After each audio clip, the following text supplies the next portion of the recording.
क्या वास्तव में ध्यान में इतनी शक्तियां हैं कि वो किसी नए शरीर का निर्माण कर सकें? क्या ध्यान के द्वारा किसी नए शरीर को निर्मित किया जा सकता है? ये सवाल पूछा है। आप भी अपने सवाल पूछ सकते हैं। आइए जानते हैं कि वास्तव में क्या ध्यान के द्वारा किसी शरीर का निर्माण करना संभव है और तत्वों का क्या विज्ञान है। क्या ध्यान करने से सच में कोई ऐसी शक्ति उत्पन्न होती है कि जिससे तुम किसी भी शरीर का निर्माण कर सकते हो और उसमें किसी आत्मा को भी प्रवेश करवा सकते हो, या तुम्हारे पास शरीर नष्ट हो चुका है तब भी तुम तत्वों के सहारे शरीर का निर्माण कर सकते हो और उसमें प्रवेश पा सकते हो। क्या है सच्चाई इसकी, जानते हैं। मैं आज आपको द्वापर युग की असली घटना का जिक्र करने जा रहा हूँ जो दुनिया में पहले कभी नहीं बताई गई, और वो घटना थी महर्षि भरद्वाज के संदर्भ में। महाभारत में एक गुरु का उल्लेख आता है जिनका नाम है द्रोणाचार्य। अर्जुन उन्हीं के शिष्य हैं। अर्जुन को धनुर्विद्या उन्हीं ने सिखाई थी और एकलव्य का अंगूठा भी द्रोणाचार्य ने ही काटा था।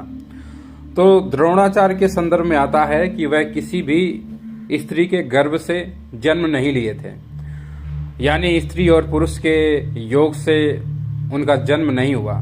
द्रोणाचार्य के पिता महर्षि भरद्वाज हैं और महर्षि भरद्वाज एक रोज गंगा स्नान करने गए और इस स्नान करते समय उन्होंने घृताची नामक अप्सरा को देखा जो परम सुंदरी है, और उस अप्सरा को देखकर महर्षि भरद्वाज का वीर स्खलित हो गया।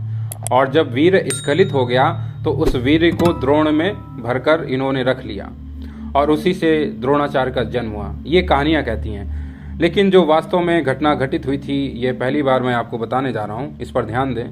वास्तविक घटना क्या थी? वास्तविक घटना ये है कि महर्षि भरद्वाज अस्तित्व शरीर वाले ऋषि हैं और उनके पास तत्वों का ज्ञान विज्ञान है, इसलिए वो तत्वों के माध्यम से शरीर का निर्माण कर सकते हैं और तत्वों के माध्यम से ही उन्होंने शरीर का निर्माण किया था। द्रोणाचार्य की दिव्य आत्मा उसमें प्रवेश की थी। ऐसे जन्म हुआ था द्रोणाचार्य का, ना कि किसी अप्सरा को देखा और वीर स्खलित हो गया, उसको उठाकर घड़े में भर दिया और वहां से द्रोणाचार्य पैदा हो गए।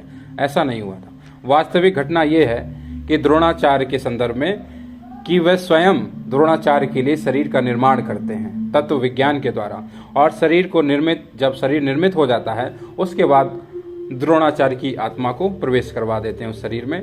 तो ये संभव है कि यदि आप लंबा ध्यान करते हैं, लंबे समय तक ध्यान करते हैं और अस्तित्व शरीर में प्रवेश करते हैं, आत्मज्ञान को उपलब्ध होते हैं, उसके बाद की ये घटना है कि जहां आप तत्व का विज्ञान भी आपको उपलब्ध होता है और इस विज्ञान के माध्यम से, इस ज्ञान के माध्यम से आप किसी भी शरीर का निर्माण कर सकते हैं।